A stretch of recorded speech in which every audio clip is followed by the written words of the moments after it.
चिंतन श्री गुरुदेव दत्त.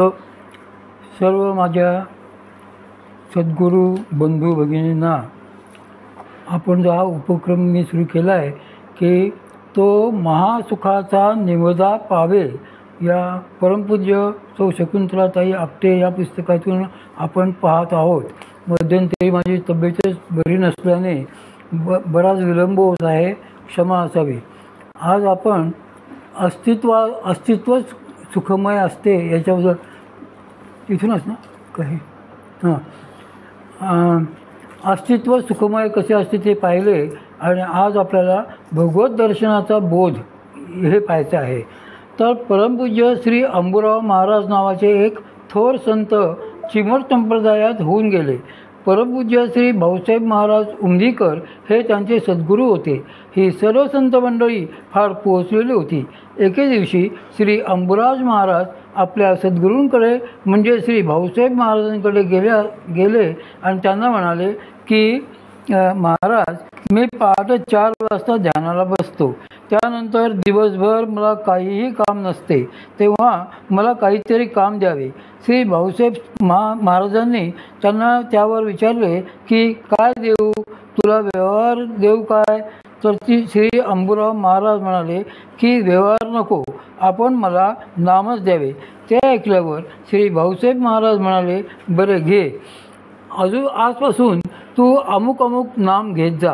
असे म्हणून त्यांनी श्री अंबुराव महाराजांना नाम दिले. ते समर्थ सद्गुरूंनी दिलेले शक्तियुक्त नाम होते आणि श्री अंबुराव महाराजांची पूर्वतयारीही तशीच होती. ती श्री अंबुराज महाराज नियमाने सतत नाम घ्यायला लागले. त्यामुळे असे झाले की ते ज्या ज्या गोष्टीकडे वस्तूंकडे बघायचे त्या त्या गोष्टीभोवती त्यांना स्वच्छ प्रकाश दिसायचा. ती संपूर्ण वास्तूच त्या दिव्य प्रकाशाने वेढलेली आहे असे त्यांना दिसायचे. कोणत्याही वस्तूकडे, दाराकडे, माणसाकडे जरी पाहिले तरी त्याभोवती त्यांना प्रकाशच दिसायचा. पुढे पुढे तर त्यांना समोरचे सगळे दृश्य प्रकाशमयच दिसू लागले. त्यामुळे त्यांच्या मनात आले की सद्गुरूंनी मला नाम दिले आणि माझे डोळे बिघडले. हे असले कसले नाम? शरीरावर विपरीत परिणाम करणारे, याला काही अर्थ आहे का? म्हणून ते पुन्हा श्री भाऊसाहेब महाराजांकडे गेले आणि त्यांना म्हणाले की महाराज, हे काय हो नाम दिलेत? ते ऐकून आणि त्यांना समोर पाहताच त्यांची स्थिती जाणून श्री महाराजांनी विचारले, काय रे, काय झालं? अरे, नाम दिल्यानंतर तुला जे दिसत आहे ना, तेच तर श्री भगवंत आहेत, तेच तर त्यांचे स्वरूप आहे. उभा निसरडा कडा. म्हणजे बघा, श्री अंबुराव महाराजांनी नामसाधनारूपी योग केला, पण त्याच वेळी त्यांच्यापाशी बोध नव्हता. आपल्याला जे अनुभवाला येत आहे ते काय आहे याची त्यांना काहीही माहिती नव्हती.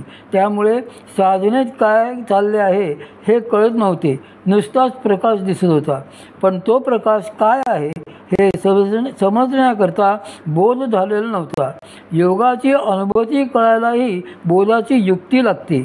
युक्ती सापडली की मात्र दिलेले नाम आणि अनुभवाला आलेला प्रकाश यांचा उलगडा होऊन बोध प्रकाशित होतो. याचसाठी श्री माऊली म्हणतात की जो युक्तिपंथे पार्था चढे मोक्ष पर्वता. मोक्ष पर्वताचे आरोहण हे सद्गुरू प्रदत्त युक्ती पंथाचेच करावे लागते. आता हा मोक्षवर्धन कसा आहे तर त्याचे मोठे गमतीशीर वर्णन परमपूज्य श्री मामा करीत असत. ते म्हणत की त्या पर्वताला निसरड्या चढणीचा मोठा उभा कडा आहे आणि आपल्याला तो चढून त्याच्या माथ्यावर जायचे आहे. ही फार अवघड गोष्ट आहे. कल्पना करा, साधे श्री दत्तधामला जरी वळणे घेणाऱ्या पायऱ्यांनी वर चढत गेलो तरी जीवाची फाकफूक होते. वरती पोहोचल्यानंतर हुश आलो एकदाचे वरती असा विचार मनात येतो. मग हा मार्ग तर एकदम खड्या निसरड्या चढणीचा आहे. या मार्गाने आपण माथ्यावर कसे चढू जाणार? नेटाने थोडे अंतर पुढे गेलो तरी घसरून पुन्हा 10 पावले मागे येण्याचीच पाळी अधिक येणार. त्यामुळे चढण्यातला उत्साह संपून जातो. एवढा सगळा बेलाप कडा चढण्याचा खटाटोप कोणी आणि कसा करायचा असे मग वाटायला लागते, सद्गुरूंचा वशिला. पण येथे एक लक्षात ठेवावे की या मार्गचरणीखाली युक्ती जर आपल्याला कळली तर ते सोपेच आहे.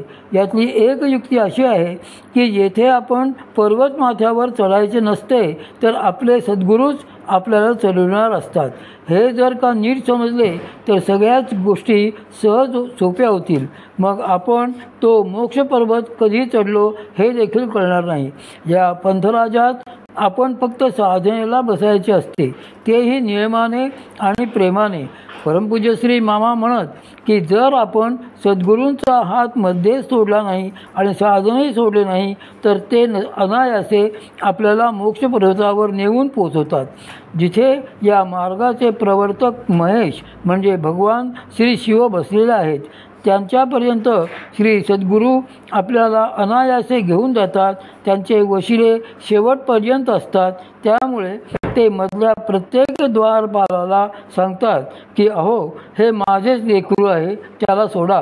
असे त्यांनी सांगितले की ते द्वारपाल त्या साधकाच्या चित्तावर उठलेला सद्गुरुकृपेचा शिक्का नीट निरखून बघतात आणि सद्गुरुकृपा झालेली दिसली तर हे पक्के वशिल्याचे टट्टू आहे, याला आत जाऊ द्यावे असा शून्य विचार करून त्यांना बेलाशक पुढे जाऊ देतात. भगवान श्री शिव हे परमकृपाळू आहेत, परमांशात आहेत आणि शरणागताला पटकन स्वीकारणारे आहेत. ही भगवान श्री शिवांची वैशिष्ट्येच आहेत. म्हणूनच त्यांना भोळा सांब असे देखील म्हणतात. ते प्रेमाने सरळपणे विनवणाऱ्या कोणाचेही ऐकतात. पण त्यांच्या प्रसादाचे द्वारपाल मात्र केवळ त्यांचेच स्वरूप असलेल्या सद्गुरूंचे ऐकतात.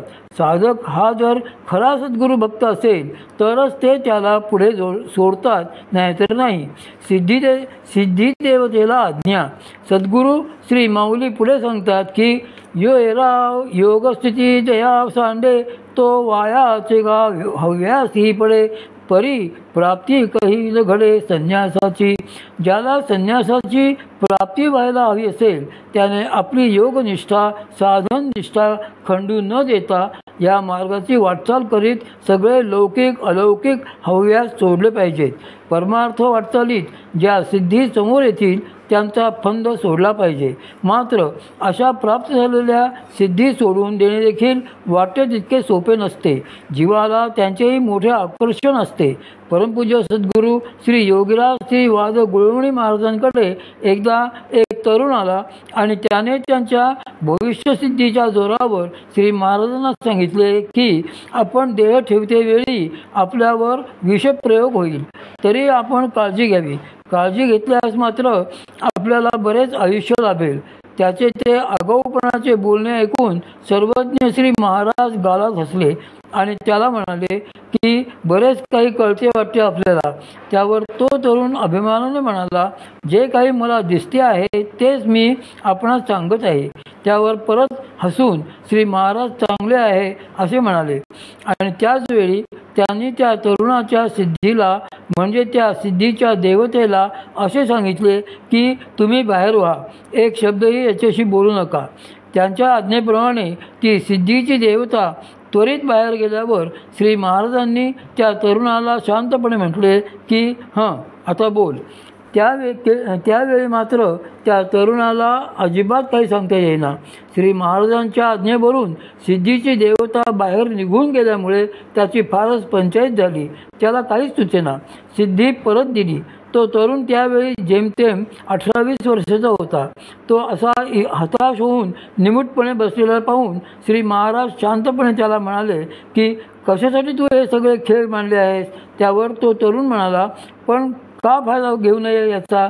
जर माझ्या कर्मात ती सिद्धी असेल तर मला ती घालवायची नाही.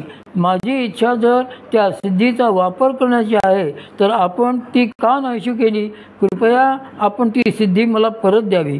त्याचे हे बोलणे ऐकून श्री महाराज गंभीर होऊन त्याला म्हणाले की अरे रे, त्या सिद्धीहून फार मोठे असे जे काही आहे त्याची तुला जाणीवही नाही. असो, तुझे कर्म.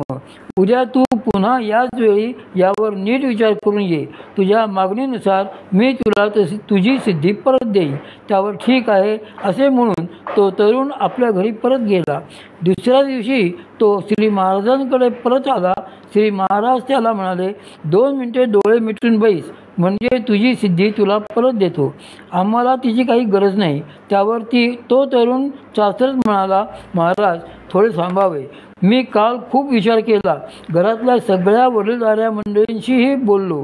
सगळ्यांनी मला हेच सांगितले की तू यातून सूट. तेव्हा आता मला ती सिद्धी नको आहे. त्याचे हे बोलणे ऐकून श्री महाराज त्याला म्हणाले की पण आता उशीर झाला आहे. तू मला सिद्धी परत द्यावी म्हणाला होतास. त्यामुळे आता तुला ती परत घ्यायलाच हवी. आता ती सिद्धी तिच्या इच्छेशिवाय काही तुला सोडून जाणार नाही. त्यावर पुन्हा त्या तरुणाने, किती काळपर्यंत ती सिद्धी मला सोडून जाणार नाही असे श्री महाराजांना विचारले. तेव्हा श्री महाराजांनी सांगितले की तुझ्या वयाच्या 47व्या वर्षापर्यंत ती सिद्धी तुझ्या जवळ राहील. तुझ्या कर्मात त्या सिद्धीचा तेवढाच भोग आहे. आता तू परत जा. या सिद्धीमुळे कोणाचेही तोंड बघितल्याबरोबर तुला त्या व्यक्तीचे भविष्य समजेल. पण फक्त तू या सर्व प्रकारात मोठेपणाचा हव्यास धरू नयेस. हे ऐकल्यानंतर तो तरुण तेथून निघून गेला. अजूनही पुण्यामध्ये तो समोर आलेल्या लोकांचे तोंड बघून भविष्य सांगतो. त्याचे सगळे चांगले चाललेले आहे. पण आता मात्र या साऱ्याला मला कंटाळा आला आहे. हे सगळे कधी सुटणार असे वाटायला लागले आहे, असे त्याचे म्हणणे आहे. आता सिद्धी या बाधकच आहे